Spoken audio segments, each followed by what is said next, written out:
Welcome to the Deep Dive. Today we're tackling a concept that billions of people, is really the bedrock of a good life, a moral life. It's fundamental. It is. We're talking about conditioning, or what many Eastern traditions call sanskar. It's that set of deep-seated values, the ethics, the habits we all absorb. Right. And the common wisdom, the thing we're all told, is that this conditioning is what makes a person civilized. It keeps you on the straight and narrow, and it saves your life from ruin. It's presented as your blueprint for being a good human being. Exactly, a blueprint for respectability. And we are here today with source material that it takes that blueprint and completely shreds it. Okay. The sources we're diving into are built around Osho's philosophical critique. And he doesn't just suggest, tweaking your conditioning. He attacks the very idea that it's good for you in the first place. That's provocative, to say the least. So what's the immediate counter-argument he makes? It's a statement designed to shake the very foundation of how we see ourselves. He says, and I'm quoting here, "Inherited conditioning does not make you civilized. It makes you a slave."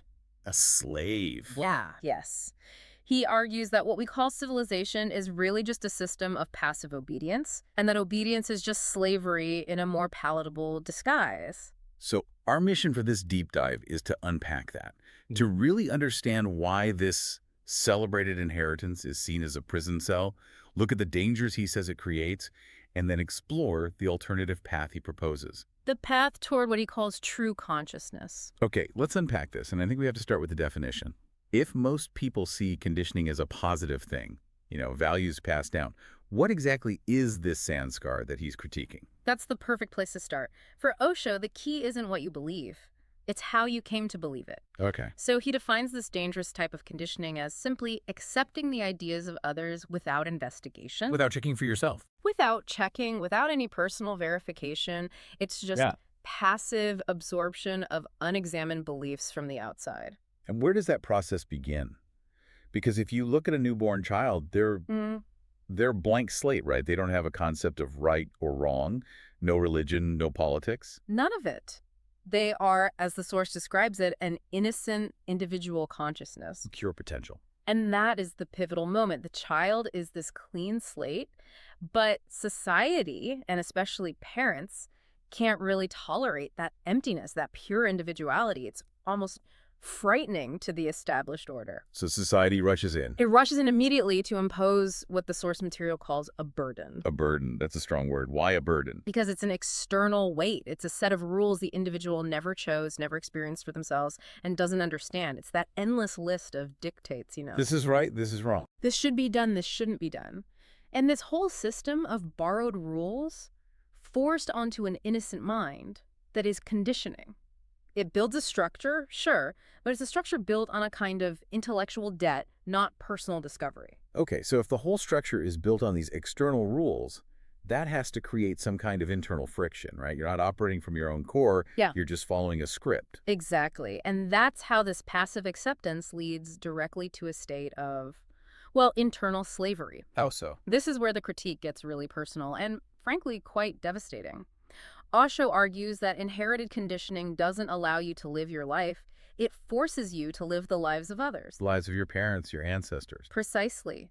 The child is taught to think what the parents thought, to believe what their culture decided was safe, and to chase goals that society says are successful. And here's where it gets really interesting, because you can follow that path, that prefabricated trajectory, and achieve all the external markers of success. You can get the wealth, the status, everything. You check all the boxes. But the internal experience can still be one of, hollowness. Why is that? Because deep down, the individual knows. They know they're just following a borrowed script. They're thinking, believing, even wanting things based on a path someone else laid out for them. A path from the past. Right. And the source material sums this up beautifully. It calls this state a borrowed life. And a borrowed life, no matter how shiny and successful it looks on the outside, will always lead to unhappiness because it fails the one crucial test: authenticity. So you're satisfying all these external criteria while starving your own unique nature, your own soul, if you will. The person is basically trapped. They're in a performance, obligated to honor the expectations they inherited from family or society instead of what truly aligns with them. And that misalignment, that's the root of the misery. The rules might have been perfect for your great-grandfather, or they might work for your neighbor, but for your unique consciousness, it's like wearing an ill-fitting suit. The unhappiness is the signal. The alarm bell. It's the alarm bell telling you, you are not living your own life. Okay, now we have to tackle the big justification that society always uses for this conditioning, which is the claim that it keeps us civilized, it keeps us peaceful. Right, the classic argument, without these inherited values, it would be chaos. We're constantly warned about that. But the source material asks a very simple question. Just look at the data, look at history. And when you do, the historical record provides a really powerful and frankly frightening counter-argument. If this conditioning truly makes people civilized and peaceful, why is human history just one long story of unbelievable violence, war, and bloodshed? That's a fair question. The critique forces you to see that these massive historical atrocities, the religious wars, the political purges, the genocides, they weren't carried out by people who were lawless or lacked value. No, they were carried out by people who were profoundly conditioned. That is the staggering point. The people committing the violence believed with every fiber of their being that they were doing the right thing, the moral, civilized thing. And that belief was motivated almost entirely by their inherited conditioning, whether it was religious or nationalistic. So their conditioning became the justification, the license for violence. It absolutely was. They had, in effect, outsourced their conscience to a collective belief system. And this leads to what Osho calls the most serious warning about the conditioned person. They are inherently dangerous. Dangerous? Why dangerous? Because their primary societal virtue, obedience, is also their greatest liability. Conditioned people, by the very definition we've discussed, will obey any order without thinking. They stop questioning the source of the command. Completely. If their leader or their scripture or their political party tells them this is right and that group must be destroyed, their conditioning kicks in and compels immediate, unquestioning action. So conditioning doesn't teach you ethical judgment. It just teaches you to be obedient. Yes. It makes you a perfect cog in a machine, and it doesn't matter if that machine is building something wonderful or something horrific. You're just the cog. It creates a mind that is primed for execution, but paralyzed when it comes to critical thought. The source material is unequivocal on this. An obedient person can never be truly free. Because freedom requires choice. It requires the internal capacity to choose. And obedience demands that you suspend that capacity.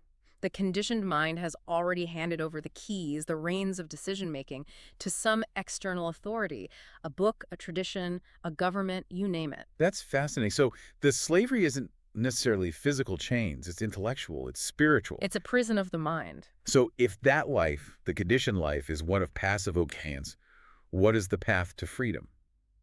The sources seem to define true freedom not as, chaos or lawlessness. Not at all. It's defined as an active, conscious engagement with reality. It comes down to three imperatives: seeing for oneself, understanding for oneself, and deciding for oneself. It's a declaration of personal sovereignty. It is. And it's not a one-time thing. It's a continuous internal process. Which is the absolute polar opposite of what conditioning demands. Conditioning's message is basically, don't look, just believe. Don't ask, just accept. Don't search, just trust the system. It's an intellectual command to stay passive, a philosophical demand to stop asking why. And that's what the source material links directly to, a kind of intellectual death. There's a crucial statement here. Where there is belief, the search ends. And where the search ends, life also ends. Wow. And that raises a really important question for you, for anyone listening. If your quest for truth just stops the moment you accept an unexamined belief, aren't you effectively ending the growth, the dynamism, the very vitality of your own consciousness? If life is the search, then belief is the finish line. I can see how that leads to a kind of stasis. But, okay, this is the point where a listener might start to worry. Sure. If we throw off all conditioning, all inherited morality, are we just advocating for selfishness, for becoming unethical, for anarchy? And that's a very important clarification to make. The text is very clear that Osho is not arguing for immorality or for being unethical. He is proposing a fundamentally different source for morality. Okay, so what's the alternative?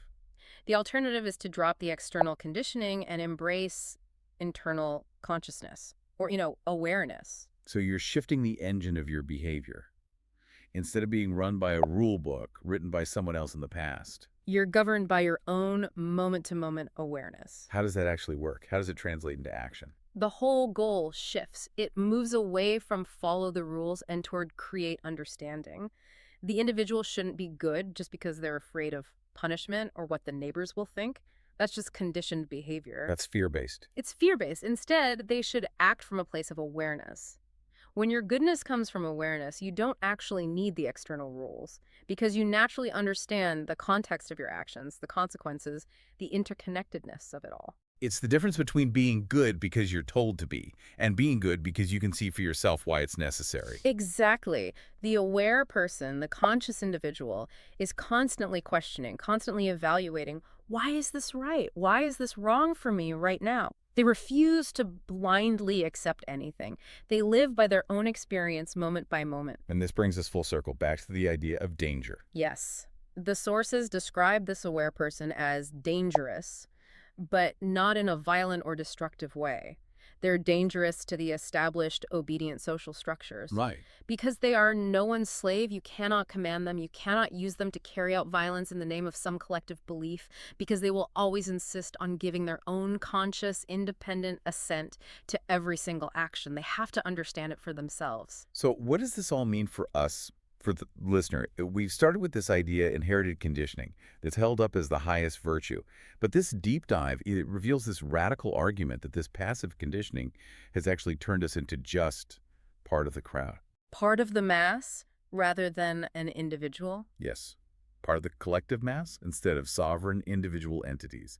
It's made us tools of history instead of conscious participants in our own lives. And the entire call of this philosophy is to rise above that borrowed life.